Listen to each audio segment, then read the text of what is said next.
Seigneur, prends la place qui t'est due. Tu es roi sur ma vie. Merci, Saint-Esprit. Donc, je prie le Seigneur. Ton nom est loué à jamais, Seigneur. Ton nom est glorifié. Ton nom est magnifique. Ton nom est glorifié. Ton nom est célébré. Ton nom est grand. Ton nom est merveilleux. Ton nom est... Nous voulons te dire merci. Merci, Saint-Esprit. Merci pour ta grâce. À toute la gloire. À toi célèbre mon âme. À toi célèbre toute la gloire. Seigneur, ton nom est glorifié ce matin. Nous voulons te dire merci. Merci Jésus. Merci Jésus. Merci Jésus. Merci Jésus. Merci Saint-Esprit. Merci pour ta présence. Merci pour ton amour. Merci pour ton règne. Merci pour ta gloire. Merci pour ta fidélité. Merci de nous avoir réveillés. Merci de nous avoir donné la vie. Merci de nous avoir donné la force, Seigneur, d'être devant toi, Seigneur, pour célébrer ton nom, Seigneur, pour glorifier ton nom, notre roi. Merci pour tout, Jésus. Nous n'avons rien à t'offrir. Nous n'avons rien à te donner. Nous avons que nos voix pour célébrer ton nom. Merci, Jésus. Merci, Saint-Esprit. Merci, Jésus. Chante à la gloire de Dieu sur notre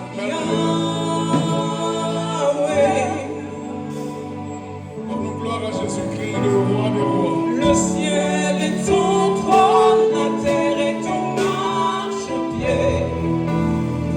Qui peut te détrôner?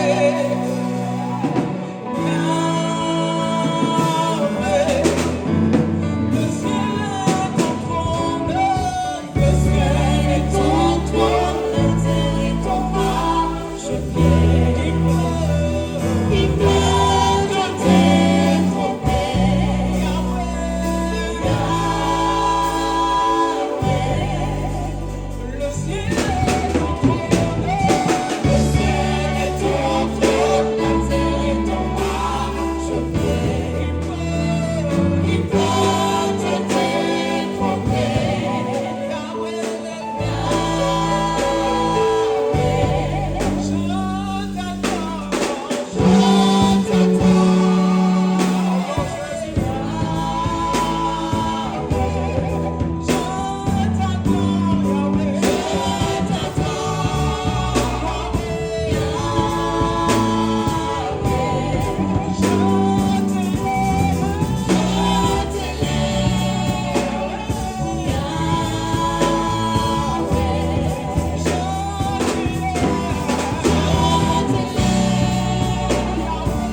Seigneur, j'ai besoin de toi.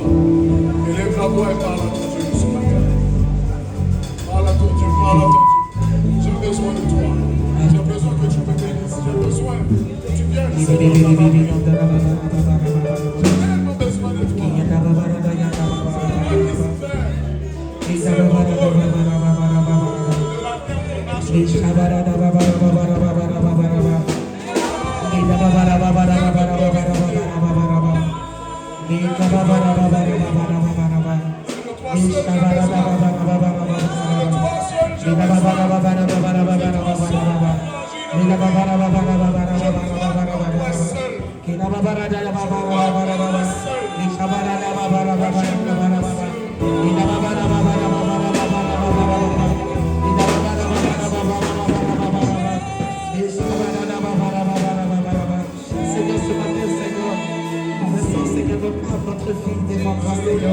Nous avons besoin de toi. Merci. Gloire à Jésus-Christ. On peut acclamer Jésus-Christ.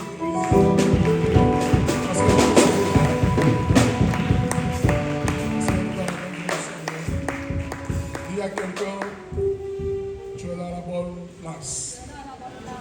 Vous s'asseoir, s'il vous plaît. Tu es à la bonne place. Ce matin, je bénis Dieu pour ce temps qu'il permet. C'est un honneur, c'est une grâce pour nous autres de donner la parole de Dieu. Merci au révérend prophète Jérémie Adjemian. On peut acclamer Jésus-Christ pour sa vie. Merci à tout le corps pastoral en passant par moment l'évangéliste Adjemian Monique. Alléluia. Dis à quelqu'un aujourd'hui, ouvre bien tes oreilles. Dis aujourd'hui, ouvre bien tes oreilles. Car Dieu veut te parler. Dis encore une fois à ton voisin de gauche. À ton voisin de gauche d'abord. Ensuite, ton voisin de droite. Ouvre bien tes oreilles, Dieu veut te parler. Le thème de ce matin, c'est la puissance de la parole créatrice de Dieu. Au commencement était quoi? La parole. Nous tous, on le sait. Amen. Et quand je regarde ma petite vie, aujourd'hui, après, je veux dire, 17 ans, nous sommes à Cocody en train de donner encore la parole de Dieu. Et je dis merci au Seigneur d'avoir permis que nous puissions le servir jusqu'à présent. Et nous croyons que nous allons y arriver au nom de Jésus-Christ. La puissance de la parole créatrice de Dieu. Nous allons prendre dans le livre de Jean chapitre 1, verset 1. Quelqu'un va lire, s'il vous plaît.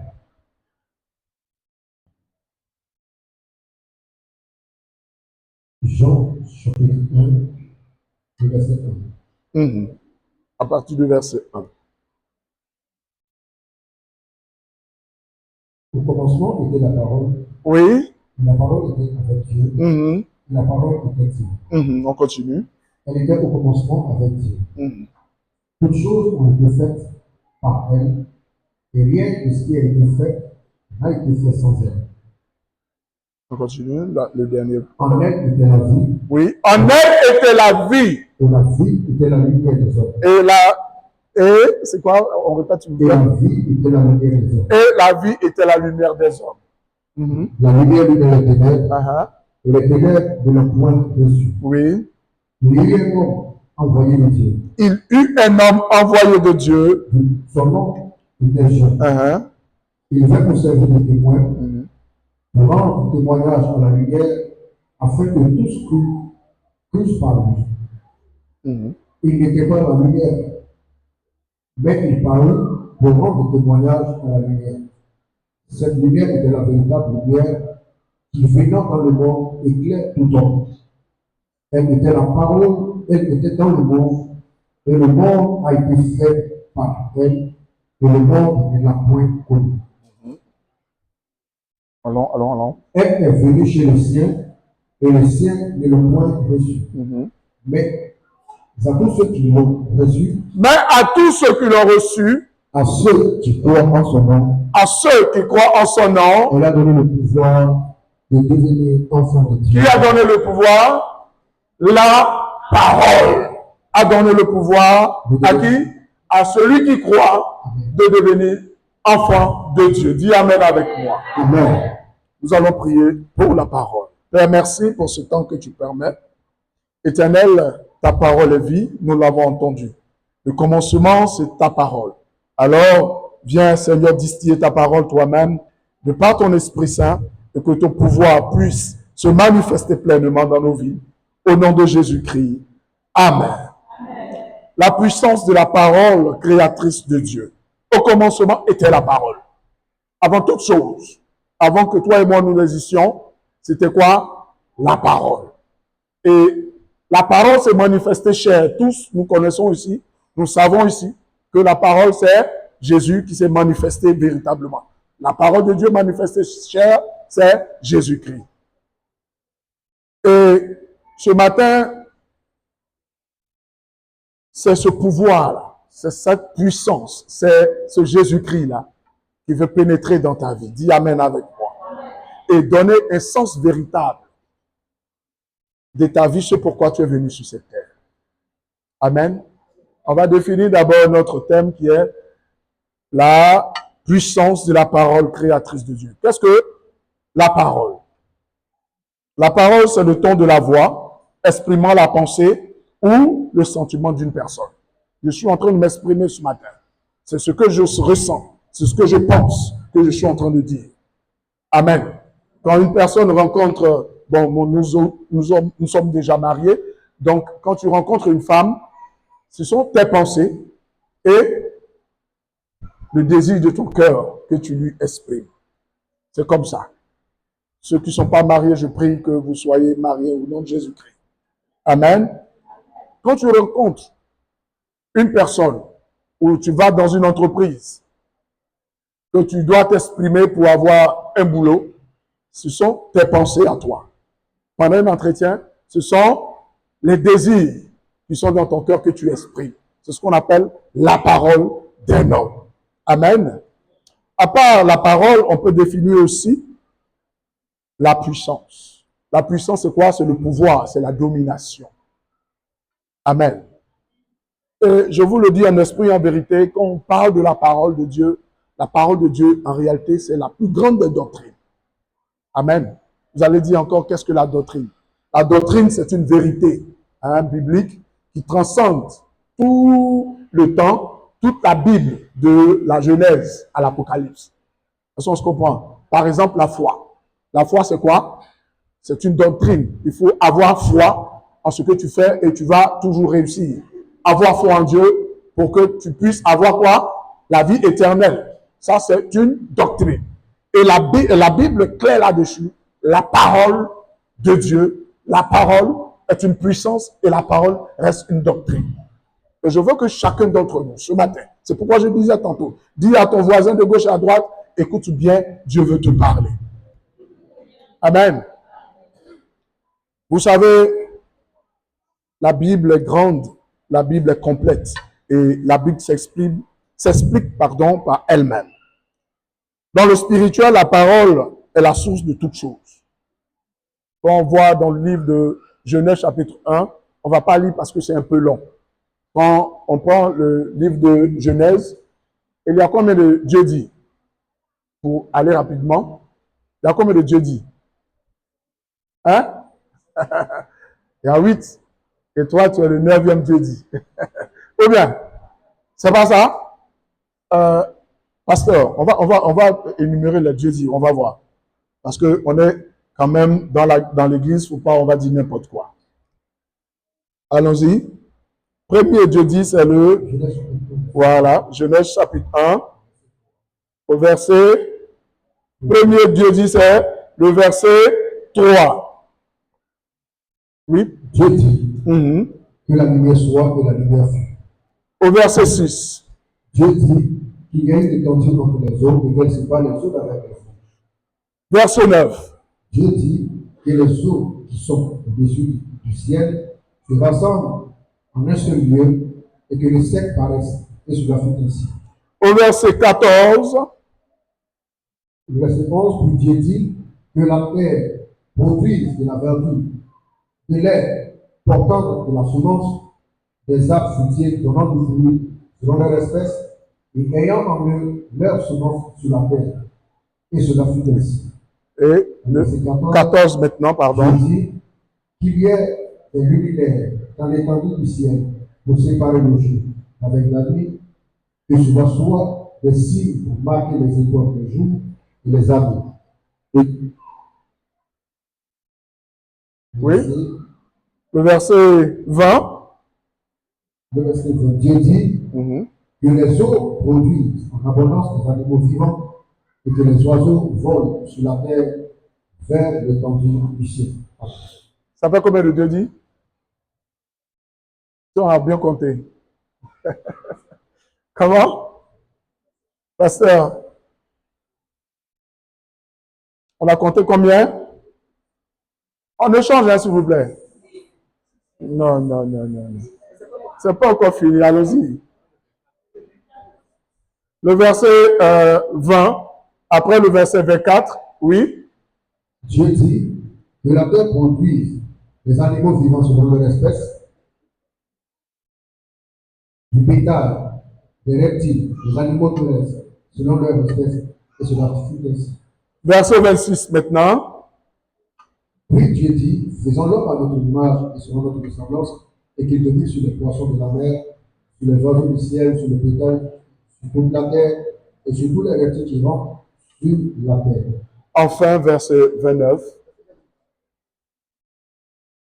Dieu les bénit Et Dieu leur dit. Ah, ok. Il y a encore. Oh, ok. Puis Dieu dit, faisons. Oui, Soyez féconds et oui. multipliez, remplissez la terre, et assujettissez et dominez sur les poissons de la mer, sur les oiseaux du ciel et sur tout animal qui se meut sur la terre. Maintenant, le verset 29. Et Dieu dit, voici, je vous donne toute l'herbe portant de la semence et qui est à la surface de toute la terre et tout arbre ayant en lui du fruit d'arbre et portant de la semence. Ce sera votre nourriture. Ça fait combien de Dieu dit? Comment? Non, vous comptez mal, hein? C'est 9. C'est 9. Premier verset, le verset 23. Dieu dit. Verset 3, pardon. Deuxième, le verset 6. Troisième, le verset 9. Le verset 11, ça fait combien? Quatrième, le verset 14. Oui. Combien? Quatrième, Dieu dit? Verset 24, ça fait combien? Et puis verset 26. Verset 29. Verset 28 d'abord. Oui. Non, c'est verset 29. 28, c'est Dieu béni. Dieu les bénit. Ça, c'est pas Dieu dit. Et Dieu l'a dit. Ah, ok. Et là, Dieu l'a dit. Donc, ça fait combien? 10. Dieu dit. Ça, c'est le commencement. Et vous avez vu, jusqu'à présent, je pense que toutes ces choses existent. On est d'accord. Pourquoi on est d'accord? Parce qu'on est palpable. Quand tu regardes la faune existe. La faune, c'est tout ce qui est animal. La flore existe. C'est tout ce qui est végétal. Si on se comprend, le ciel et la terre, tout ce qui existe est palpable. Alors, quand on parle de la parole de Dieu, c'est le sentiment, c'est ce que Dieu veut comme pensée, comme Dieu a comme pensée et Dieu veut comme sentiment qu'il a déclaré. Amen. D'où est-ce que vient cette parole? Cette parole émane forcément du Très-Haut, du Créateur. Et vous et moi, nous sommes tous ici présents une créature de Dieu. Donc, la pensée parfaite et le désir parfait de Dieu. Amen. Nous sommes tous ici présents la pensée parfaite et le désir parfait de Dieu. Alléluia. Et ce matin, je veux que quelqu'un sache qu'il n'est pas là par hasard. Il n'existe pas, mais il vit. Dieu veut qu'il vive et qu'il fasse sa gloire. Alors, quand tu viens sur cette terre, c'est que quelque part, tu as d'abord une existence ou une vie et ensuite une notice sur pourquoi tu as été créé. Amen. Bon nombre de personnes vivent dans le hasard. Pensent même qu'ils n'ont pas une source véritable. Entre-temps, c'est faux. Dieu a pensé, il a désiré ton existence ou ta vie sur cette terre. Alléluia. Et donc, je disais, dans le spirituel, tout commence avec la parole. Nous autres, nous ne sommes pas chrétiens. On a connu un peu les deux mondes, Jésus et puis l'autre monde d'occultisme. Mais quand tu vas chez les marabouts, est-ce qu'il fait quelque chose de spécial? Il commence par quoi? Mes génies disent.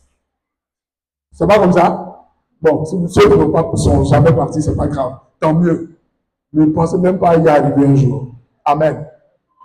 Quand je suis devenu chrétien, le premier jour où je suis arrivé à l'église, c'est le prêtre. Il a pris la Bible, il l'a ouvert et il y a quelqu'un qui faisait, on appelle ça la liturgie. Quelqu'un a commencé à parler, à lire la parole de Dieu. J'ai dit, mais attends, cette histoire de parole là, c'est sérieux. Après réflexion, après avoir lu, j'ai compris que au commencement était la parole. Amen. J'ai envie de poser une question à quelqu'un. Tu as une fois entendu la parole de Dieu? Est-ce que tu as une fois entendu la parole de Dieu? Quelqu'un dans la salle va me dire quelle parole il a entendu de Dieu. Rapidement, s'il vous plaît. Allons-y.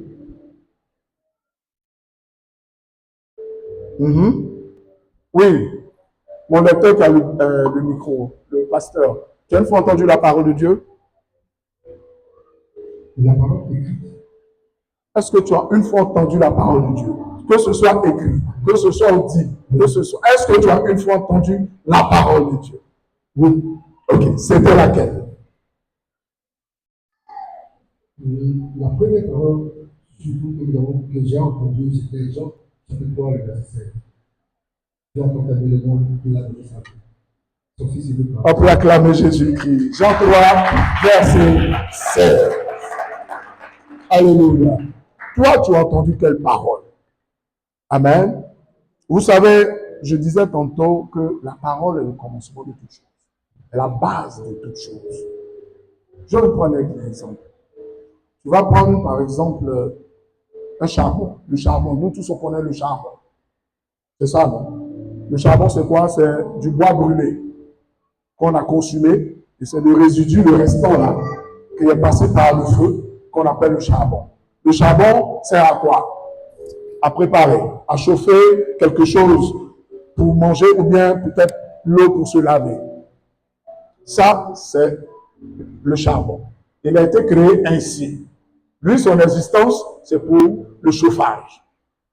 On va prendre l'exemple de l'or. L'or, c'est quoi? C'est une pierre précieuse qui est rare. Pour la trouver, il faut creuser, il faut souffrir. Et après, faire quoi? La traiter. Ou bien, comme c'est de l'or, le traiter. Et puis, ça brille, c'est beau. Entre les deux choses, excusez-moi, qui a de la valeur? Hein? Allons doucement, doucement, on va y arriver. La puissance, le terme c'est quoi? La puissance, la parole, pardon. On dit, le terme, répétez s'il vous plaît. La puissance de la parole créatrice de Dieu. On va y arriver. Oui. Qu'est-ce qui est précieux entre les deux? Hein? Tout de suite, on donne du charbon à quelqu'un et puis on donne de l'or. Qu'est-ce qui va se passer? Si ton enfant a laissé l'or pour venir te donner le charbon, franchement, il risque d'oublier lui-même si de se dire, est-ce que lui là c'est mon papa? Alléluia. Mais entre-temps, les deux sont essentiels. Mais je veux dire quelque chose à quelqu'un. L'or, autant qu'il est précieux, le charbon aussi est précieux et important. Chacun dans son registre, chacun dans son canal est important. C'est pas parce que l'or est apprécié des hommes que le charbon va dire non, moi mon existence est vile. On peut marcher sur le charbon, ça ne fait pas mal à quelqu'un. Mais l'or, c'est source de palabre. Amen. Mais pourquoi ça? Alléluia. Parce que simplement, chacun donne la valeur à ce qu'il veut, comme il veut. Mais devant Dieu, l'or et le charbon, les deux choses sont importantes. Alléluia. Qui chauffe l'or pour que l'or puisse briller? Alléluia. Est-ce qu'on se comprend ce matin? Bon, si l'or est précieux, c'est pourquoi? C'est parce que le charbon a existé et a fait quoi? A joué son rôle. Le thème, c'est quoi? La puissance de la parole créatrice de Dieu.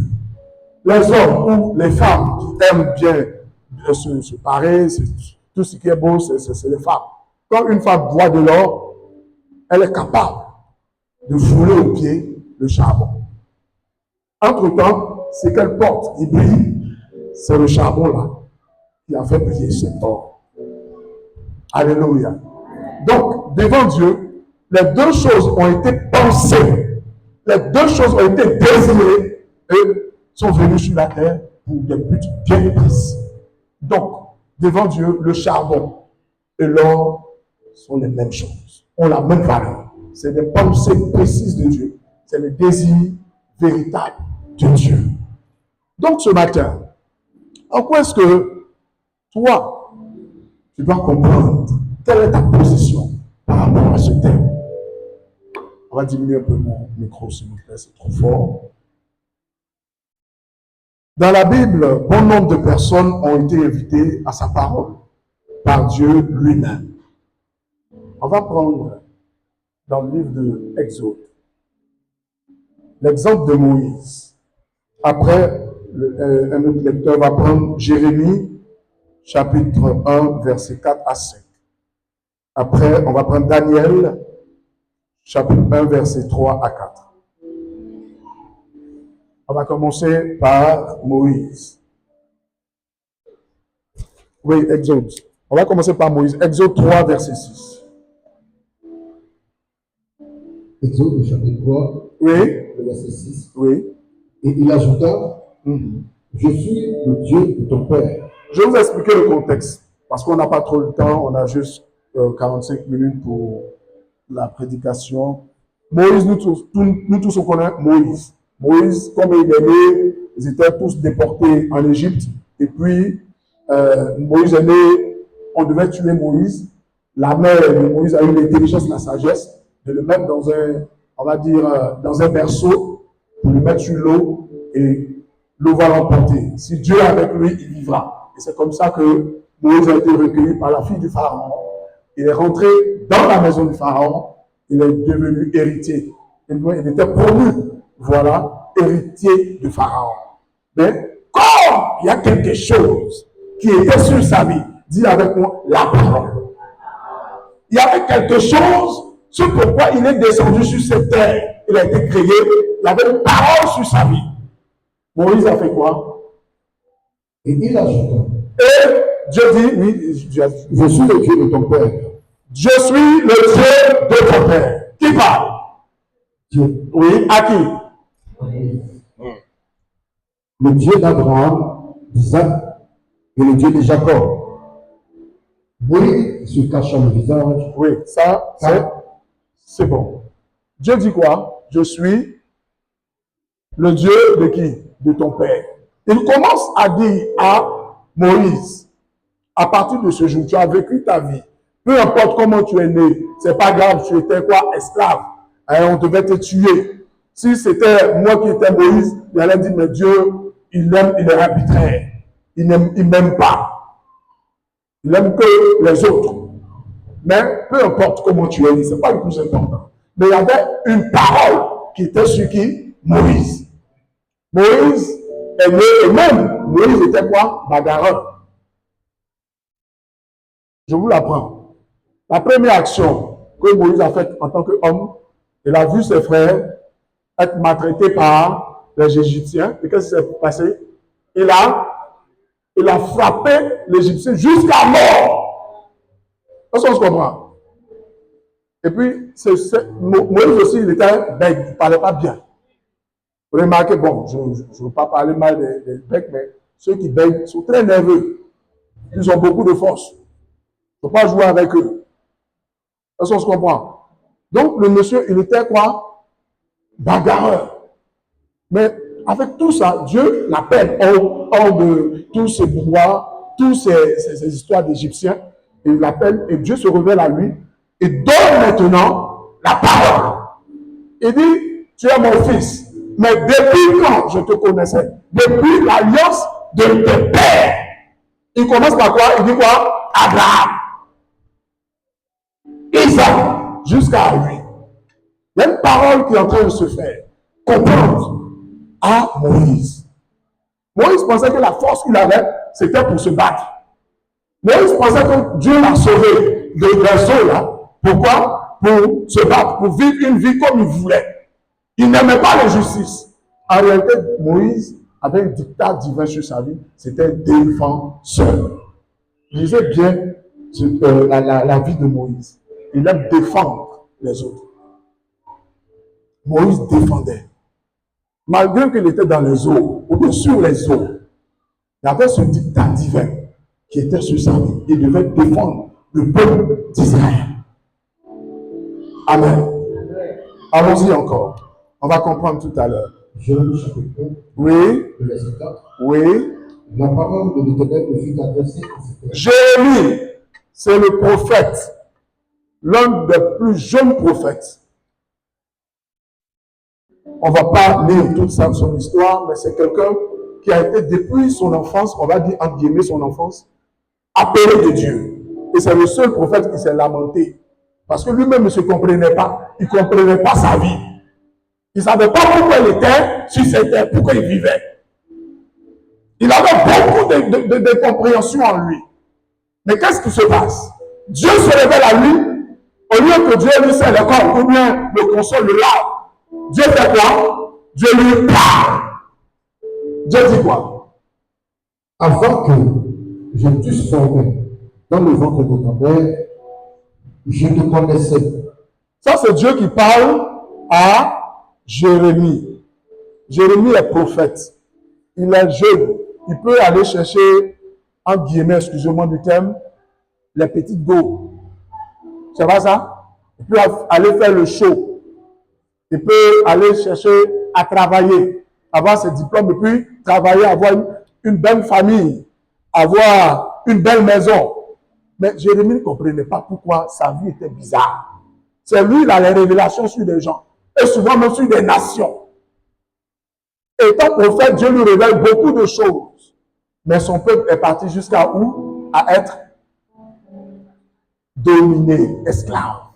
Lui-même ne comprend pas. Mais Dieu est avec moi, mais il n'est pas avec moi. Mais Dieu lui dit quoi? Avant même. Allons-y. Avant que je t'eusse formé. Avant que je t'eusse formé. En bon français, bon, ça c'est grand mot. En bon français, c'est terre à terre. Avant que toi-même, ta maman, ne se sente femme. Non, il t'avait déjà fait quoi? Établi prophète. Alors, on continue la lecture. Et avant que tu fusses sorti de son sein, je t'avais consacré. Je t'avais établi prophète des nations. Depuis le ventre de ta mère, moi je t'avais établi prophète. Toi-même, tu n'es pas encore né. Et puis, on continue. Je répondis, ah Seigneur éternel, voici, je ne sais point parler. Oui, ça c'est. Amen, amen. Ça, c'est pas grave. Voici quelqu'un. Depuis même que sa maman, peut-être ne se sente femme, Dieu l'avait établi prophète. C'est-à-dire, lui, sa vie, il y avait quelque chose qui était déjà décrété depuis le ciel. Le thème, c'est quoi? La puissance de la parole créatrice de Dieu. Un jeune homme, on va dire, excusez-moi du peu, un spermatozoïde, déjà consacré, prophète, par la parole. Et cette parole va influencer ce jeune homme. Il est content, il n'est pas content. Il est prophète. Il est jeune, il n'est pas jeune, il est prophète. Et il est marié, il n'est pas marié. Il a enfant, il n'a pas enfant. Lui-même, il a commencé à donner des excuses. Pour dire non, je suis jeune, je ne connais rien. Peut-être même faible, mince. Parce que ceux vers qui tu m'envoies là, c'est des guerriers. Mais la parole de Dieu dit quoi? Depuis le ventre de ta mère, je t'avais déjà établi prophète. Il hésite. Peut-être même veut forcément faire comme ses autres amis. Mais la parole de Dieu dit quoi? Il est prophète. Est-ce qu'on commence à comprendre? Ok, allons-y. On va prendre dans le livre de Daniel 1, verset 3 à 4. Le roi donna l'ordre à Ashpenaz, chef de ses élus, d'amener quelques-uns des enfants d'Israël de race royale ou de famille noble. Je vous explique pour Daniel. Pour Daniel, c'est bizarre. Israël a été déporté, on va dire quoi? Ils sont en esclavage. Est-ce qu'on se comprend? On les soulève, ils vont aller travailler pour les autres. C'est pour aller souffrir pour les autres. Ils n'ont pas de droit. Ils n'ont pas de droit. Le droit n'existe pas. Pendant que tu es esclave, tu vis au bon et au vouloir de ton maître. Mais dans ça, il y a quelque chose qui est sur la vie de Daniel. Il y a quelque chose qui a été dit depuis que Daniel était chez lui. Dieu dit quoi? Nebuchadnezzar, c'est Nebuchadnezzar, non? Il dit quoi? De jeunes garçons sans défaut corporel. Le roi qui dominait Israël, chez qui Israël devait aller travailler, lui seul, Il s'est assis, il a réfléchi, et puis il dit, parmi les esclaves, trouvez-moi des gens. De quoi? Jeunes garçons sans défaut corporel. De jeunes garçons sans défaut. Ils sont beaux, comme on le dit ici, mignons garçons, comme de belles femmes. Sans défaut. Il a tous ses membres complets. Son visage est vraiment, ça donne envie de regarder. Mais ils sont de race quoi? Royal. Malgré qu'ils sont dans l'esclavage, il y a quelque chose qui ressort de la vie de Daniel et ses compagnons. C'est cette royauté depuis sa naissance. On dit, lui, il est de race royale. Donc, pendant qu'ils sont à l'esclavage, pendant qu'ils sont déportés, il y a quelque chose que Dieu avait dit dans la vie de Daniel qu'on appela la royauté. Et cette royauté-là est obligée d'être mise en exergue, être révélée, malgré quoi? Malgré la souffrance et l'esclavage de son peuple. Le terme, c'est quoi? La puissance de la parole créatrice de Dieu. On va continuer encore. Après Daniel, il y a quelqu'un qui est encore plus intéressant. On va prendre Josué, chapitre 1, verset 9. Et si on peut dire Daniel, c'est la royauté. Ça ne change pas. La royauté de Daniel ne change pas. Ça n'a pas changé. Oui? Ne t'ai-je pas donné cet ordre? À Josué, fils de Nun, on va dire quoi? La Koto. On va dire quoi? L'aide de camp. On va dire quoi? Le chef de protocole de Moïse. Mais à Koto, c'est pas français. C'est quoi? C'est baoulé, non? Hein? Chez nous, on dit Ropero. Voilà, le Ropero de Moïse. Quand Moïse est tombé, le grand Moïse est tombé, Dieu maintenant se révèle à Josué. Il dit quoi? Ne t'ai-je pas donné cet ordre? Quand quelqu'un dit ne t'ai-je pas dit, ça veut dire quoi? Il a déjà. Et puis maintenant, nous qui étions enfants têtus, toi, il t'a toujours dit tonton Gon, c'est le cocotin. On te tape. Parce qu'on te dit, ça ne rentre pas. Josué, ne t'ai-je pas dit? Je t'avais dit, la parole divine qui a été révélée il y a longtemps. Mais comme tu peux oublier, il dit quoi? Fortifie-toi. Il dit fortifie-toi. Prends courage. Ne t'effraie pas. Ne t'effraie pas. Et ne t'épouvante pas. Faut pas ton cœur va battre, comme on le dit. Car l'Éternel ton Dieu Car l'Éternel ton Dieu est avec toi est avec toi dans tout ce que tu dans tout ce que tu entreprendras. Mais pourquoi il dit ça? Parce que Dieu a déjà révélé à Josué que c'est lui qui devait faire quoi? Amener le peuple d'Israël à Canaan, ce qu'il avait juré à ses pères. Amen. Je vous dis la vérité.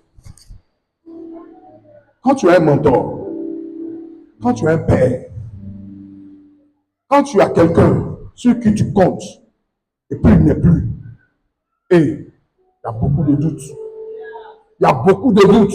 Il y a des choses qui commencent à est-ce que je vais y arriver? Mais la parole de Dieu, dans ces moments de doute, dans ces moments de faiblesse, revient à lui. Ne t'ai-je pas dit, Josué? Fortifie-toi, prends courage. Car c'est toi qui vas emmener ce peuple. Je me demande, au moins, on a lu un peu ce que Jérémie pouvait dire à Dieu. On peut lire aussi ce que Moïse a pu dire à Dieu. Mais est-ce que Josué même a eu le temps de parler? Le Père n'est plus quelqu'un qui s'arrête devant l'eau et puis l'eau se divise, la mer se divise en deux. Toi, tu es son protocole. C'est-à-dire, tu as vu le gars, le monsieur en train de travailler. Et puis, il n'est plus. Et puis, on dit, c'est toi, tu vas continuer cette œuvre. Josué même se regarde. Il regarde Moïse. Si moi j'étais à la place de Dieu, pourquoi c'est tout. Hein, souvent, on met pourquoi si que sur les t-shirts là. Pour Jésus, c'était trop fort. Pourquoi Père, tu es parti? Imaginez le désarroi de Josué. Les autres pleuraient peut-être leur père, d'autres leur mère, d'autres leur mentor. Mais Josué, lui, c'est ce que lui pleurait. C'est-à-dire aller prendre le fardeau de cet homme pour mettre sur. En temps, lui-même a ses propres problèmes. Il gère son quotidien, tant bien que mal. Après Josué, on va voir celui qui est plus puissant, celui qui est au-dessus de tout. On va prendre dans le livre de Luc chapitre 4, verset 26. Luc chapitre 4. Ça, on va dire non, les autres là, eux sont les hommes. C'est vrai, bon, c'est pas grave. Moïse, bon, de toute manière, lui-même, c'est un bec. C'est qu'il est sur Dieu, bon, il pouvait le laisser, c'est pas grave. Mais c'est la parole de Dieu qui l'a mené là où il était. Qu'est-ce qui se passe dans le livre de Luc, chapitre 4? On va lire. Merci. Le verset 26. Et cependant, Élie, Non, 21, pardon. 21. Verset. alors il commença à leur dire, aujourd'hui, cette parole de l'Écriture que vous venez d'entendre est accomplie. Est-ce qu'on ne se trompe pas? C'est Luc, oui. Où Jésus prit la parole et puis il a commencé à dire, l'Esprit de Dieu est sur moi. C'est le verset combien? Verset 18, autant pour moi. Je me suis un peu mélangé les pinceaux. On va aller. Oui, le verset 18, pardon. L'Esprit du Seigneur est sur moi. Jésus, quand il est rentré pour la première fois dans l'église, il faisait ce que ses parents lui faisaient d'habitude. Mais un jour, il faut dire un jour, oui, Jésus lui-même entra et il prend la parole de Dieu. On lui a donné la parole de Dieu. La Bible, comme on le dit. En son temps, c'était la Torah. C'était le livre de témoignages, des prodiges de Dieu. Et Jésus, dans toute la Bible, dans tout le témoignage, entend Jésus, ils ont dit quoi à la maman de Jésus? Ça, c'est l'ange Gabriel. Il a dit quoi? Il dit, tu mettras au monde un fils. Mais parler aussi, hein, cette question est posée. Oui. Ah, il y a longtemps, hein, oui, c'est vrai, il y a longtemps, j'ai prêché, donc vous m'avez oublié. D'accord, allons-y. Ils ont dit quoi? L'ange Gabriel a dit quoi, Marie? Je vous salue, Marie, pleine de grâce. Le Seigneur est avec toi. Les fruits de tes entrailles sont bénis. Tu vas mettre au monde un fils, on l'appellera quoi? Comment? On l'appellera Emmanuel. Dieu est avec nous. Dieu s'est manifesté chair, est descendu sur nous. Ça, c'est ce que Marie savait. Mais Jésus n'était même pas encore né. C'est le genre de Jérémie, là. Est-ce qu'on se comprend? Allons-y. Et maintenant, ce Jésus-là vient, il prend la Bible, il fouille, il tourne, il retourne, et tombe sur quoi? Le livre d'Ésaïe. L'Esprit du Seigneur est sur moi. Et il commence à lire pour dire aux gens qui l'écoutaient. Ce qu'Ésaïe a dit là. Il veut dire quoi? Quand on dit l'Esprit de Dieu est sur moi, oui. Parce qu'il m'a oint. Parce qu'il m'a oint. Pour annoncer une bonne nouvelle. Pour annoncer une bonne nouvelle aux pauvres. Il m'a envoyé. Il m'a envoyé Pour guérir ceux qui ont le cœur brisé. Les gens qui ont cœur brisé, qui souffrent. Continue. Pour proclamer aux captifs. Pour proclamer aux captifs la délivrance. Aux aveugles. Le recouvrement de la vie. Ils vont voir désormais. Pour renvoyer libre les opprimés. C'est-à-dire ceux qui sont captifs, ceux qui souffrent, ceux qui sont menottés par les malédictions. Lui, c'est lui Esaïe qui parle. Il va envoyer quelqu'un pour faire quoi? Pour les délivrer. Mais Jésus lit et puis après quoi? Il dit quoi? En réalité, ça c'est pas dedans. Ça c'est une parenthèse. Évangile selon Josué. Lui, ce qu'il a écrit là, voilà ça. Faut dire, c'est Jésus, moi, c'est moi qui suis là.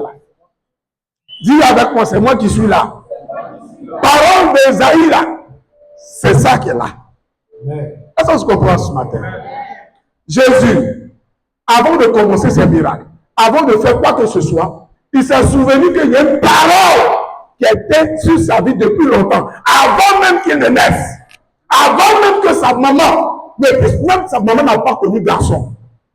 Mais Dieu dit, toi, tu vas faire envoyer sur cette terre quelqu'un qu'on appelle Jésus, Dieu est avec nous. Mais voilà ce qu'il va faire, voilà ce qu'il va faire.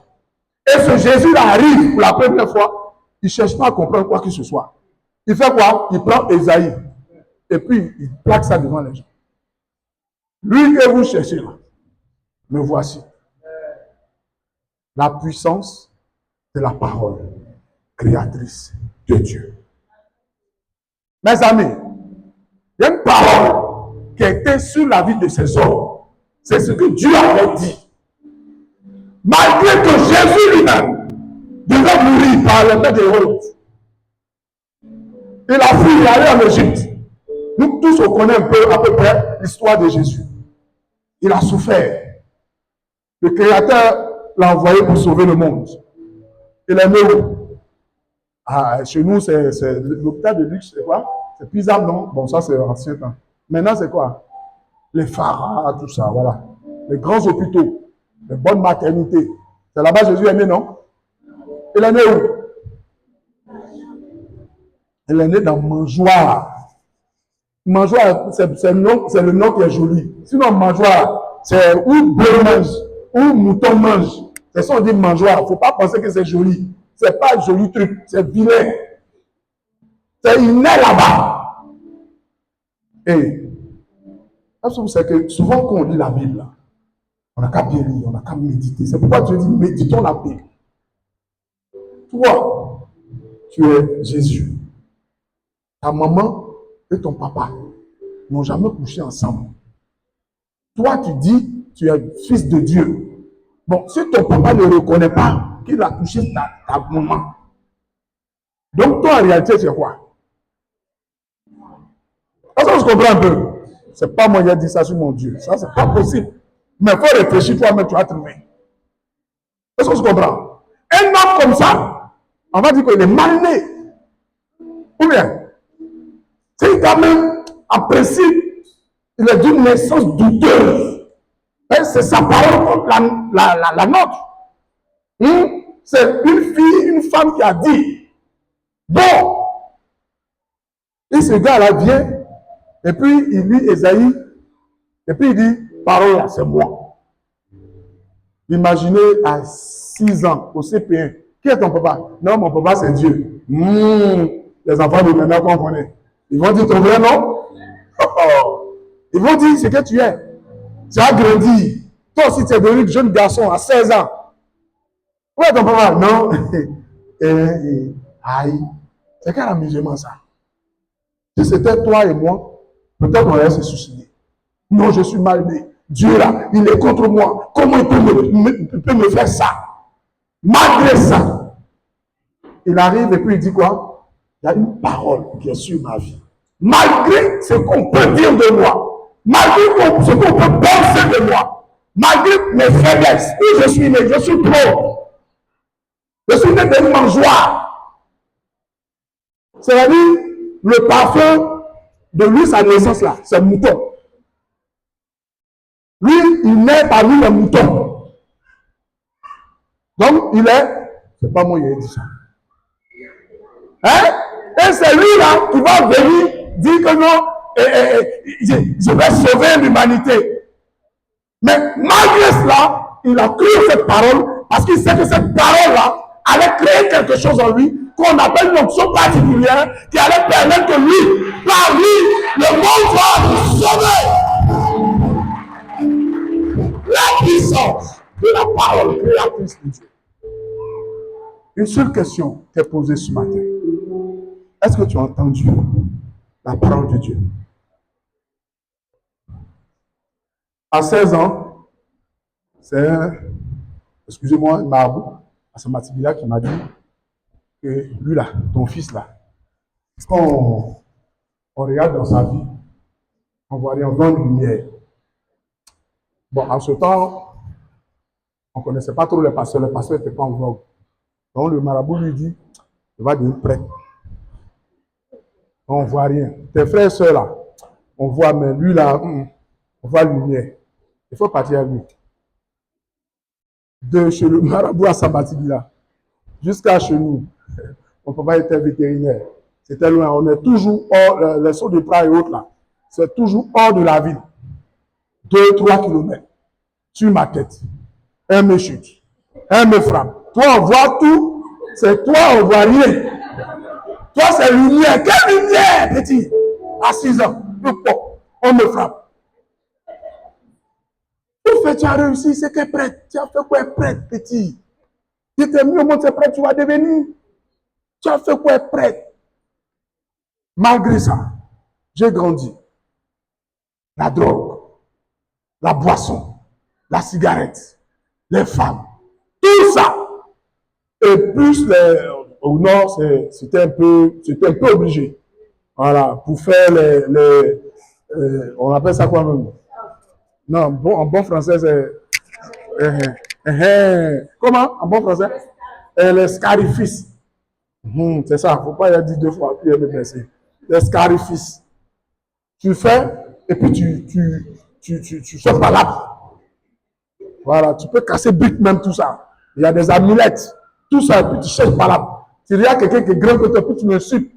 Comme le gars, il connaît les principes. Où tu es là, il sait qu'il y a les choses sur toi. Lui aussi, bon, on ne sait jamais. Il est frêle comme ça, et puis il crie, c'est qu'il sait sur quoi il compte. Tout ça là, dans ma vie. De père, quand chez nous, quand tu dis le nom de mon village, tous les rebelles, village ça là, toi, tu es quitté là-bas, et puis tu es vivant. Mes amis, tout ça là, c'est sur ma vie. On va dire même peut-être, est-ce que lui là, il va devenir vraiment ce prêtre ou bien ce pasteur? Mais comme il y a une parole qui était déclarée depuis le sein de ma mère, que je devais être pasteur, quelque chose s'est créé. Ils ont tout fait, ils ont tout dit. Moi-même, j'ai participé. Je suis sorti pasteur.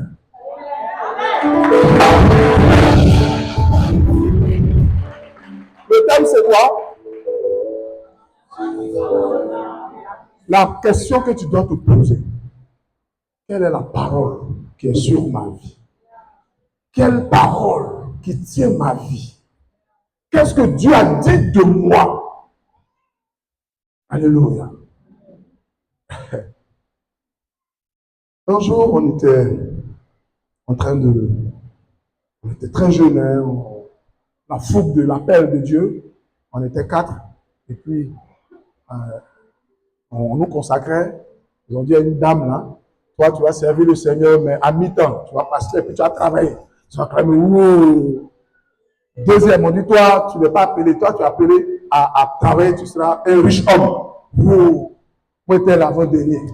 On dit, toi, mon fils, tu es béni parmi eux tous. Tu seras pasteur à plein temps. Bizarrement, moi, je voulais acclamer, hein, mais personne ne dit. Même le mec qui m'a baptisé dit, Jacob. Il dit, silence radio dans la salle. Il a entendu une tape à l'épaule. Jacob. Aïe, Jacob comment? On dit, tu as appelé à plein temps à servir le Seigneur. Le pasteur lui-même qui m'a baptisé dit, Jacob. Et ce qui va tuer même, en finit, on dit, tu as le nom d'un grand serviteur de Dieu en toi. Dis-le, parce que Dieu te l'a déjà dit. J'ai dit Josué. On dit, bon, le pasteur me dit, ah ça. Après le Jacob, il dit, ah ça. Moi, je ne comprenais rien. Tout ça, là, je ne comprenais pas. Le gars dit, ah ça. Il dit, c'est ça, mon fils, tu as appelé Josué. Silence radio. Bon, moi seul j'étais heureux dans mon cœur, mais il ne pouvait pas m'exprimer. Il ne pouvait pas dire. Parce que Joe, quelque chose, personne n'acclame. Toi, ce que tu as acclamé, ça sert à quoi? On dit tu es bête. Ça ne va pas. Dans mon cœur, je jubilais. Le dernier, on dit, lui, il doit faire l'œuvre de Dieu en donnant. Ah non, ils ont mis paille sur lui. Ils l'ont mis au dos. Sa mémé même, elle a mis au dos. On est sorti. Du Pougon-Toit Rouge, derrière l'église, il y avait un fumoir. Nous, quand on est sorti, on se félicitait. Moi, j'étais derrière, moi, je marchais doucement. Personne ne me félicitait, non? Il y a un gars qui est sorti vers du côté d'un fumoir. Puis il avait dit, ah, s'il vous plaît, aidez-moi, je veux 500 francs. Lui, à qui ils ont dit qu'il va servir Dieu en donnant. Il dit, moi, drogué comme ça, moi, donner mon argent. Il dit, aïe. Don de Dieu, là, c'est ça. C'est comme ça que ça a commencé. Alléluia. Je vous dis une chose. Dieu t'a dit quoi? Qu'est-ce que Dieu t'a révélé? Quelle est la parole de Dieu sur ta vie? Amen. Si Moïse, qui était faible, Moïse qui était bègue, Moïse qui était esclave, Moïse qui souffrait avec son peuple, toi seul tu peux souffrir, on peut comprendre. Toi et puis ton papa, ta maman, vous pouvez souffrir, on peut comprendre. Bon, vous et puis votre ethnie, on se comprend, non? Par exemple, les Robés, vous pouvez souffrir, mais toute une nation souffrir. Et puis dans ça, on dit, toi, c'est toi qui es le défenseur. Aïe. Toi seul. Laisse Moïse, prends Jérémie, un enfant de rien du tout, qui encore est dans l'esclavage. On dit, Dieu l'a appelé depuis le ventre de sa mère. Laissons Jérémie, prenons Josué. Regarde toi-même ta vie, et puis regarde la vie de ces personnes. Même Jésus-Christ, toi au moins tu es né dans ma maternité. Toi au moins tu as eu une chose qu'on appelle bandage. Toi au moins, il y avait une sage-femme qui t'a aidé à venir au monde. Tu as eu l'antibiotique. Toi au moins, tu pouvais avoir un petit nom de caresse. Papi chou. Moi, on m'appelait tout petit. Quand il était petit, mince. Tout petit. Jésus, lui, dès qu'il naît, son Dieu révèle à son père, lève-toi, va te cacher dans tel coin. Vas-y comme ça, vas-y comme ça. Parce qu'il y a un roi qui veut le tuer. Mais qu'est-ce qui a poussé Hérode à vouloir tuer Jésus? C'était quoi? Comment? C'était quoi? La puissance de la parole qui était sur la vie de qui? Jésus. Amen. La révélation, on dit qu'il est roi des rois. Imagine dans ces temps sensibles, électoral, moi, je me lève et je dis, mon fils Israël, tu seras président. Oh! Oh!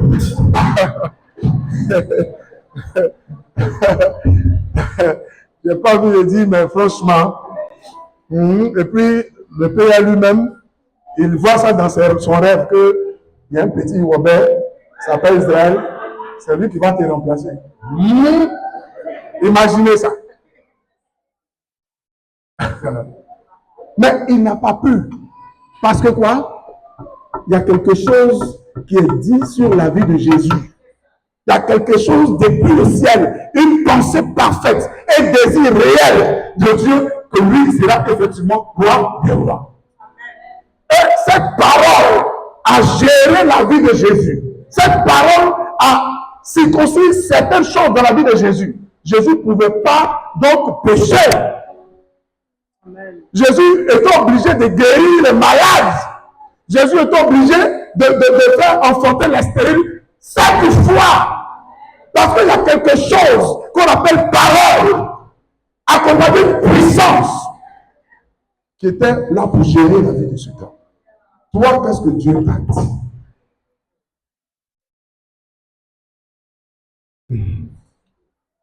Les amis, On va se lever, on va clamer le Seigneur pour le révérend prophète. Adieu, manger.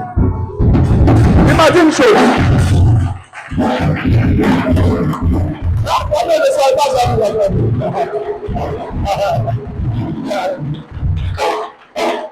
Amen.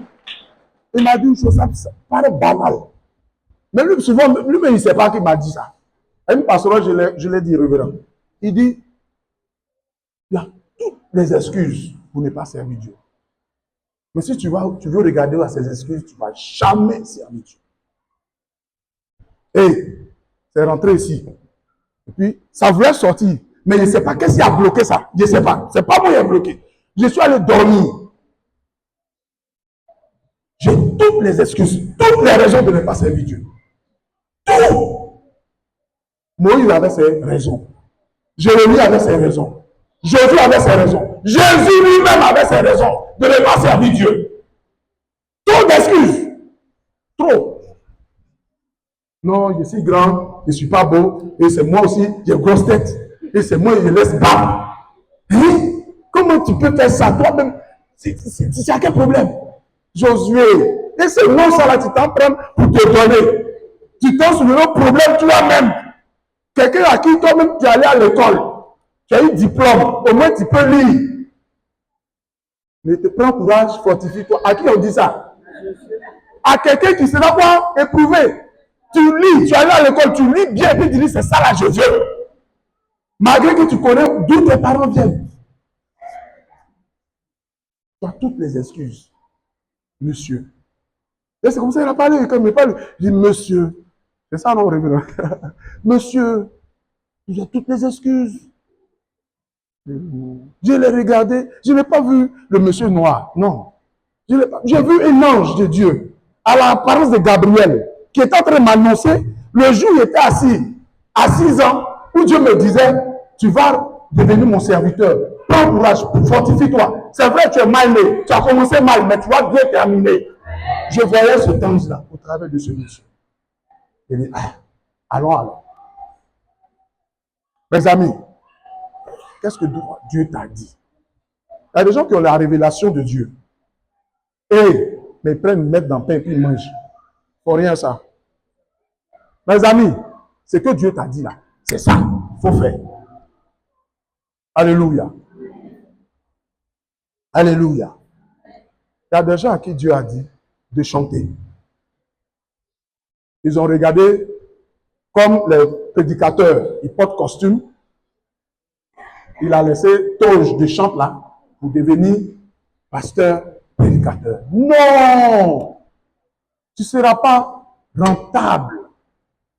Dieu ne va pas, même si tu fais, mais tu n'es pas dans la volonté de Dieu. Qu'est-ce que Dieu dit de faire?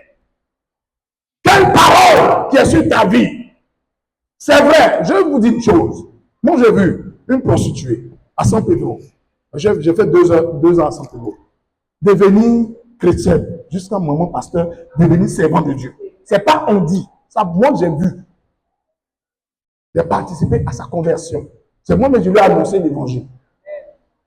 Toi, tu as entendu quoi? Tu fais quoi de ça? Jésus que tu pries, si lui, il avait laissé Esaïe, il avait déposé, et puis il avait vécu la vie que toi, tu es en train de vivre, sans faire d'effort. Toi, tu es sûr que tu allais dire au nom de Jésus aujourd'hui?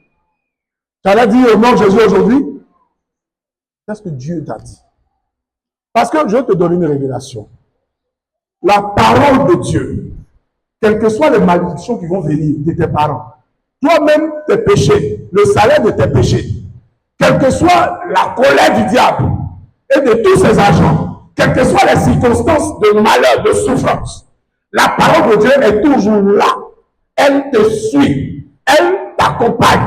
C'est toi qui dois prendre conscience et chercher à la mettre en pratique pour qu'elle se réalise. Parce qu'il y a une puissance derrière la parole que Dieu t'a donnée.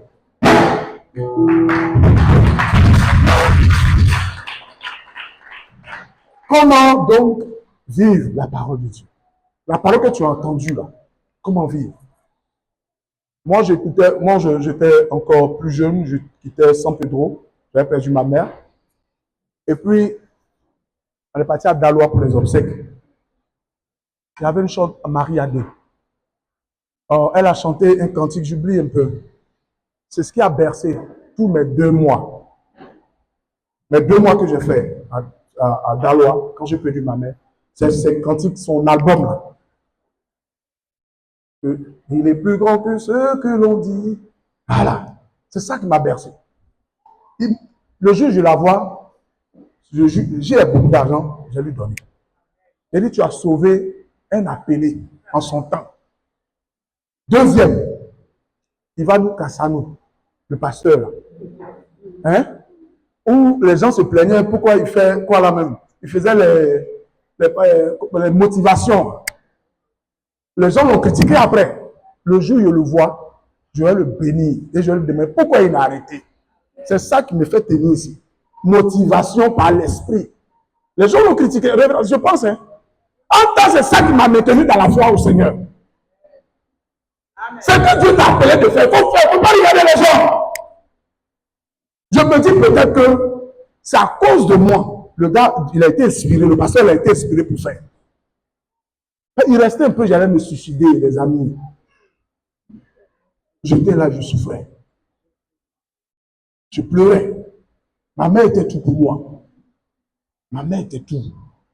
Pour moi, c'est l'éducation que j'ai reçue de mon père et de ma mère. Même quand mon père est décédé, j'ai trimé, j'ai souffert. J'ai souffert. Personne n'a su. Même ma femme n'a pas su que je déprimais. Personne. J'étais seul face à mon destin. Mais quand j'ai perdu mon père, ça c'est encore le revenant. C'est une parole qu'il a dit. Ça parle quand ton couloir. C'est ça, non? Quand tu trouves ton couloir, faut foncer dans ton couloir. Travaille dans ton couloir. Ce que tu sais là, ce que tu sais faire, il faut faire. Il ne faut pas regarder pour les autres. La bénédiction là, c'est pour eux. Est-ce qu'on se comprend? Alléluia. Est-ce qu'on se comprend ce matin? On va terminer la parole de Dieu ce matin par comment activer la parole. Comment activer la parole que Dieu t'a donnée. Tout à l'heure, le pasteur Habib a dit quoi? Dieu a tant aimé le monde qu'il a donné son Fils unique, afin qu'il croit en lui ne périsse point, mais qu'il ait la vie éternelle. Ça là, nous on a fait boileau de ça. Vous savez pourquoi? C'était ma prière, c'est mon passage de base pour que je reste chrétien. On dit, oh, c'est élémentaire ça. Les dangereux bishops, ou bien les grands pasteurs vont dire, oh, c'est rien. Mais c'est ça qui a maintenu ma foi. Cette parole-là, dans mon cœur, je sais que je vais aller au paradis d'une manière vulgaire, sinon la vie éternelle. Je sais que je n'ai pas la peine. Jean 3, verset 16, les gens s'amusent avec. Mais c'est ça, la clé de la vie éternelle. C'est pourquoi on est venu ici. C'est ça, Jean 3, 16. Amen. Amen. Comment activer cette parole? La première des choses, voyons rapidement, c'est quoi? C'est, premièrement, connaître et obéir à la parole de Dieu. Mes amis, on est 5 hommes. Hein? On est arrêtés. On vient de jeûner prière. 45 jours si vous voulez. Une jolie femme passe à toutes les rondeurs. Nous les 5 là, on va regarder la finale. Faut pas on va se blaguer. Hein? Ou bien, tu as faim, tu as fait 10 jours, tu n'as pas mangé. On dépose l'eau, on dépose manger. Quelque chose, ça a sorti dans ta bouche, on dirait que c'est quelque chose, déjà, tu es en train de saliver. Tu vas manger. Tu as faim, forcé, tu vas manger. Amen. Donc, pour que la parole de Dieu soit activée, il faut d'abord la connaître. Tu ne sais même pas ce que Dieu dit. Tu es en face d'une fille. Bonjour monsieur, mignon garçon. Tu réponds quoi? Vrai, vrai. Tu réponds quoi? Oh, laissez. Bon, caméra n'est pas sur vous, c'est sur mon caméra. Oui, dites, c'est au bout d'être derrière la caméra. Oui.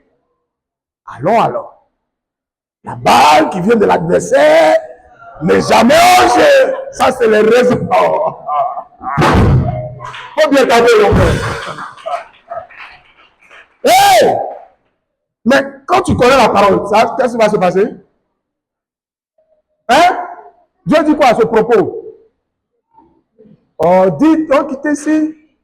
Fuis! Il dit, il faut résister. Garçon, femme. Hein? Il dit, au nom de Jésus, oh la vache, tu es plaisantin, mais son gros grain. Hé! On te fuit. On dit, résister au diable et s'enfuira loin de vous. Jacques, combien? Mais pour ça là, c'est juste ça, hein? Ne pensez pas que les femmes là, elles sont irrésistibles aux beaux gosses. Non. Faut fuir. Et puis dans ce temps, ton genre, il sent bon. Et puis, petit truc pingouin, petit truc pingouin. Un gars comme ça. Faut fuir. Faut pas t'arrêter. Faut pas conjuguer là. Quand tu connais la parole, il faut quoi? Obéir. C'est Josué chapitre 1, verset 8. Bon, comme c'est mon nom, je connais ça par cœur. On peut lire après. Hein? Ça, c'est connaître la parole et obéir. Tu ne partiras ni... Non, il faut lire, il ne faut pas y mentir dedans. Lisez rapidement. Tu ne... Que ce livre de la loi ne s'éloigne point de ta bouche. Médite-le. Pourquoi de ta bouche? On dit livre. En principe, c'est les yeux. Hein? Mais c'est quoi? On dit la bouche. Ça veut dire quoi? Tu lis et puis tu récites. Ça n'a dans ta... Toujours dans ta bouche. Bonjour monsieur, vous êtes beau. Fuis l'impudicité. Fuis l'impudicité. Fuis l'impudicité. Fuis... Ça, c'est ça. Hein? Médite-le jour et nuit afin de la connaître. Et puis, ne t'éloigne pas, c'est la partie là qui m'intéresse.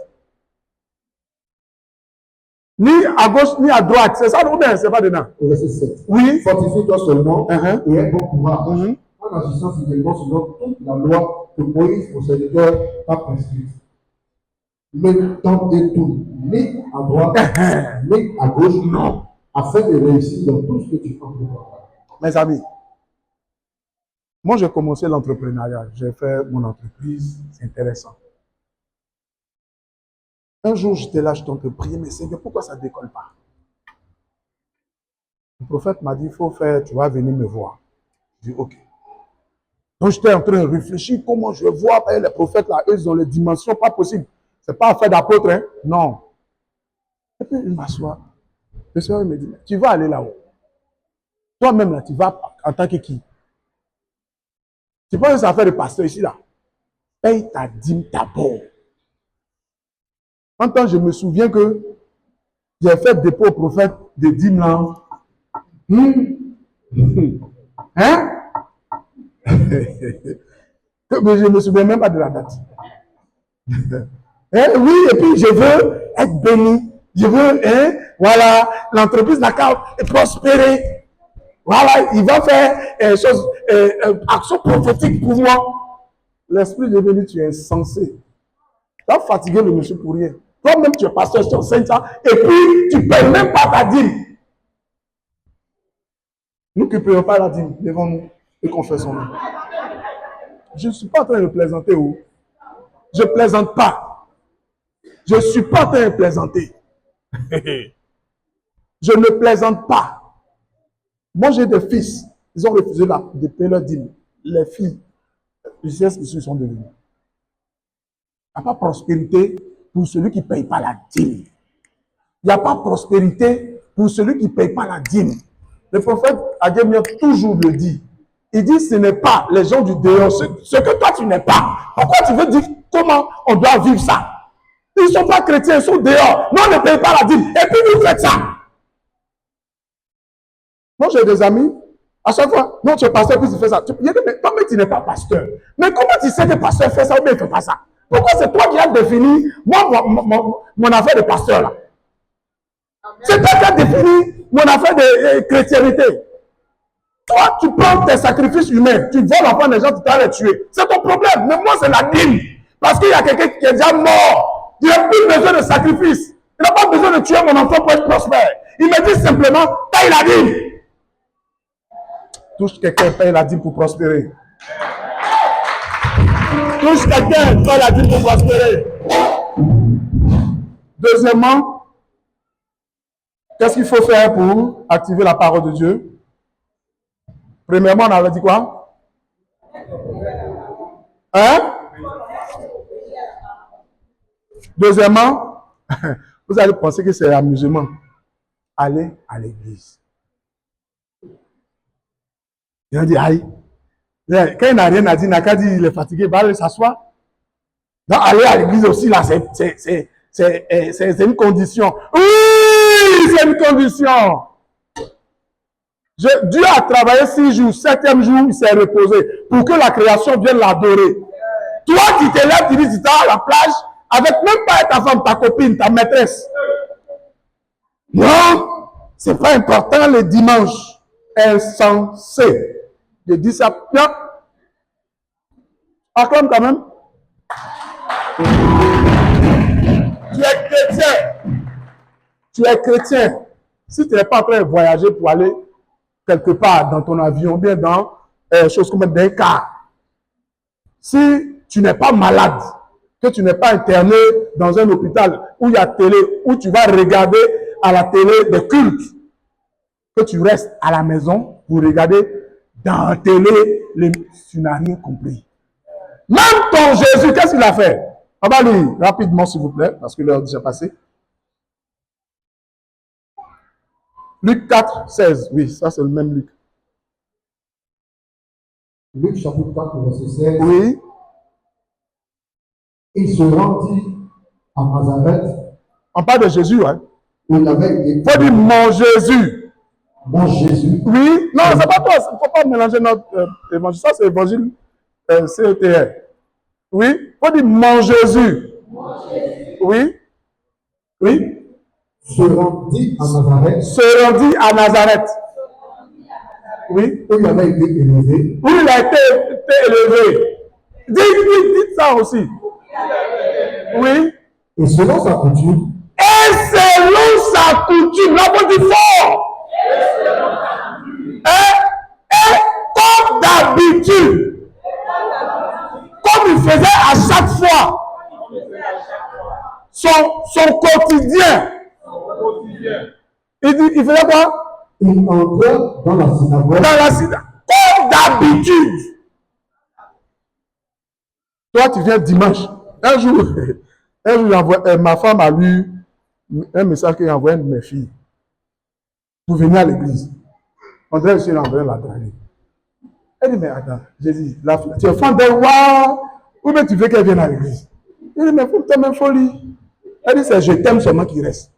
Sinon, ça là, tu l'as breaké pour venir à l'église. Et, amusement, ben, il y a des gens là. Comme tu te demandes si c'est pour ton bien ou bien pour son bien.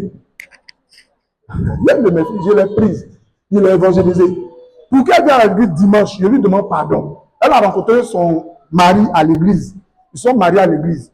Ils ont quitté l'église sans me dire au revoir. Je ne sais pas si c'est parce qu'elle a eu travail à l'église. Mais pour qu'elle vienne. Pardon. Toi-même, tu sais, Dieu a tant aimé le monde, Dieu lui a tout récité. Elle est venue. Elle est repartie. Sans me dire au revoir. C'est pas grave.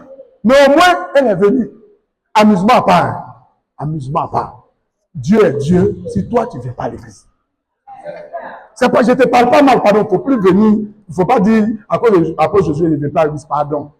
Peut-être ma langue a glissé. Ou bien il faut comprendre que c'est Dieu qui dit de dire ça. Donc il faut rester à l'église. Il ne faut pas te fâcher. Mais hé, vrai, là, il est Dieu. Tu ne viens pas où? C'est Jésus seul qui pouvait se fâcher pour parler mal aux gens, pour dire, si ceux-là ils se taisent, Caillou va avoir bras pour moi me célébrer. Va avoir bras pour me célébrer. Bon, comme moi je ne suis pas Jésus, je vais demander pardon, venez à l'église. Car à l'église, il y a la bénédiction. Oh, vous savez que c'est à cause de nous, l'évangile même a été un peu tordu souvent. Et le gars dit, viens à l'église, tu ne veux pas. Il dit, bon, à l'église, il y a mariage. Tu es célibataire. Mariage, tu vas faire quoi? Ça vous venir. Mais c'est ça en fait. C'est nous-mêmes qui avons et puis les pasteurs sont obligés de tordre un peu souvent. Tu es pauvre, tu n'as rien. Viens à l'église, il ne vient pas. On dit bon, viens à l'église, ça va travailler. Ça va quoi? Si tu es bête, là, tu as resté. Tu as couru. C'est ce qui est réel. Ça, je vous dis la vérité. Jésus donne travail. Jésus, là, il marie. Moi, le dictat de ma vie, moi-même, ce n'est pas dictat, mais quand il y a mon comportement, je ne peux pas me marier. Non! Infidèle devant l'Éternel. Bagarreur. Mal parleur. Non, il parle mal, hein? Hey! Ça passe. Ça là, ça va se marier quand? C'est enfant de qui tu vas faire souffrir? Moi, je n'ai pas dit on dit. Mais aujourd'hui là, je cause avec ma femme, chichoupi, papa, nini. Hein? Lui aussi, il caresse l'homme. Oh. Hey! Jésus bénit. Celui qui dit c'est faux, il n'a qu'à lire Luc où Jésus a parlé à la synagogue là. On revient sur quoi? À son accoutumé. Comme d'habitude, c'est son habitude. Souvent le prophète dit, expose-toi au oint, à l'onction de Dieu. Il faut te frotter. Est-ce qu'on se comprend? Tu marches avec les pauvres, tu vas devenir quoi? Tu marches avec les fumeurs, tu vas devenir quoi? Tu marches avec les riches, tu vas devenir quoi? Moi, je faisais du vélo. Il y a des gens, quand je cause à eux, ben, mon immeuble, ben, en fait, je suis quitté hier en France. Il dit, oh! Mais je fais quoi ici? C'est là où il a loyer un peu, 3 mois. Toi aussi, tu as parlé de quoi? Il a quitté ce club-là rapidement. Je suis revenu à l'église, c'est mieux. Là, les dimanches, on va organiser les trucs. On va aller chez Jacques Benoît. On va aller à la piscine. Je regarde derrière, je regarde devant. Même, il n'est même pas maillot de bain. C'est pas le dimanche, je vais à l'église. Je vais aller me frotter à l'onction des gens. Je vais devenir quelqu'un aussi. Toi, reste à la maison. Amen. Après cela, moi je conclue seulement 3 points. Sinon, il y a d'autres points. Le troisième, la Bible dit quoi? Prier sans cesse. Et quelqu'un va venir à la télé. Quel est le secret de ton ministère? Qu'est-ce que tu affirmes de Dieu? S'il dit autre chose que la prière, il t'a blagué. Rien que la prière. Jésus partait où? Son lieu fétiche où il aimait. Même si, bon, moi je ne suis pas encore arrivé en Israël, mais on dit le mont des Oliviers. Bon, d'après, c'est joli, non? Hein. Sur la parole du Père, c'est joli. On dit c'est là-bas, il partait pour quoi? Pourquoi? Il partait manger, il partait danser, il partait pour prier. Si Jésus lui-même prie et que toi tu dors, les deux combinaisons, ça ne colle pas. Prier sans cesse.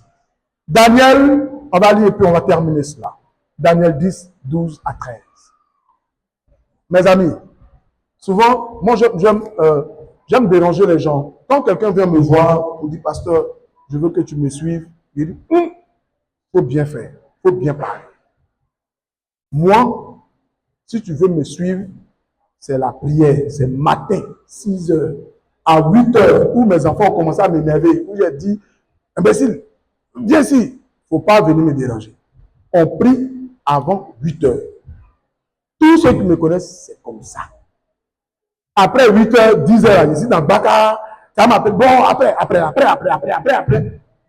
tu as raté. Deuxième, je te dis, passage biblique. Faut prier. Voilà, passage là, il faut prier. Parce que moi, ce que je peux dire, je comprends 3 langues. Français, Wobé, Dula. C'est ça que je peux te dire. Donc, si moi je te dis, non, ça veut dire je dis. C'est ce que je peux dire. Donc la parole là, Dieu dit, il n'est pas bon que l'homme soit seul. Tu es célibataire. Si tu n'as pas dit ça pour prier, ce n'est pas ma parole, ma révélation qui a te changé quelque chose. C'est ce que Dieu a dit là, il faut prendre pour prier avec. Amen. Il faut quoi? Oui, allons-y. On va terminer sur ça. Daniel, le chapitre 10, verset 12. L'homme qui avait une race royale là, vu que Dieu l'a béni, et puis il est devenu premier ministre chez les gens. Il me dit, Daniel, Oui, ne crains rien, ne crains rien. car dès le premier jour où tu as eu à cœur de comprendre et de t'humilier devant ton Dieu, Depuis le premier jour où tu as décidé de jeûner, prier, pour dire à Dieu de me bénir là. tes paroles ont été entendues. Depuis le premier jour, Et c'est à cause de tes paroles que je viens. Le chef du royaume de Perse m'a résisté 21 jours. Mais voici, Pendant 21 jours, Dieu a entendu sa voix premier jour. Mais pendant 21 jours, l'ange de la bénédiction était bloqué. Mais Daniel le faisait quoi? C'est bon, c'est fini. Daniel faisait quoi? Il a déposé, et puis il est sorti, il allait voir, bon, qu'est-ce que je vais faire même? Bon, écoutez, il est resté là pendant les 21 jours pour faire quoi? En train de prier, en train de prier, en train de prier, en train de prier, en train de prier. Tu veux activer quoi dans ta vie si tu dors? Tu veux faire quoi avec la grâce, l'onction de Dieu si toi, tu passes ton temps à dormir? Le prophète, il va prophétiser, il va te laver avec l'onction d'huile, tout, mais tu dors. Cette onction dormira. Tes bénédictions dormiront. Et la parole de Dieu sommeillera toujours à côté de toi. Il y a des gens ici, ils ont des destinées pour réussir. Ils vont gouverner le monde. Mais ils dorment avec les révélations. Qu'est-ce que Dieu t'a dit? Conclusion. Je veux que chacun retienne ça en partant à la maison et que cela reste dans ta vie. Quels que soient les temps et les circonstances, prends conscience de la parole de Dieu qui est sur ta vie, car elle s'accomplira certainement. Elle s'accomplira certainement. Ce que tu as entendu là, c'est ce que Jésus, que toi tu pries là, lui aussi il a entendu. Et puis lui, il a pris ça comme cheval de bataille. Il a pris ça comme argent comptant. Il a pris ça comme le socle de sa vie. Quand on dit socle là, c'est pas un mot de sorcellerie. C'est la base sur laquelle lui il a bâti sa vie. C'est ça. Premier jour, il est arrivé à l'église. Voilà, Esaïe, il a déclaré. Il a vécu selon ça. Quand il prie là, c'est pour que cette parole-là soit dans sa vie. Quand il partait mourir à la croix, cette parole-là, on dit quoi? Tu vas sauver les captifs. Donc si tu es à la croix, tu ne pleures pas. On ne pleure pas. Ça, et il a dit quoi? Que tout est accompli. La vie que j'ai dit, je vais devenir là. Sauver l'homme là. C'est ça qu'il a, tout est accompli. Si Dieu va le ressusciter, c'est son problème. Il ne va pas le ressusciter, c'est qui a su, lui là, tout a accompli et il rendit l'esprit par l'âme. L'esprit. Toi, au soir de ta vie, tu vas rendre quoi? La parole à Dieu. Tu étais chanteur, tu étais pasteur, tu étais né pour devenir grand. Est-ce que tu l'es devenu? On va se lever, on va faire 2 prières. Seigneur, éveille ta parole en moi. Deuxièmement, la deuxième prière, il y a beaucoup de choses, il y a beaucoup de dictats, il y a trop de choses qui sont venues engouffrer cette parole. Empêcher cette parole d'éclore, que je puisse vivre cette parole, mais délivre cette parole au nom de Jésus. La première prière, éveille la parole en moi. Ce que tu veux que je sois, Seigneur, révèle-le à moi. Au nom de Jésus-Christ. Commence à prier le Seigneur. Commence à prier le Seigneur. Nous te bénissons, te disons, nous voulons te rendre toute la gloire. Merci Seigneur pour ta parole, notre Dieu. Nous te bénissons, Seigneur. Que nous prions, et nous voulons te dire merci. Nous voulons que Seigneur.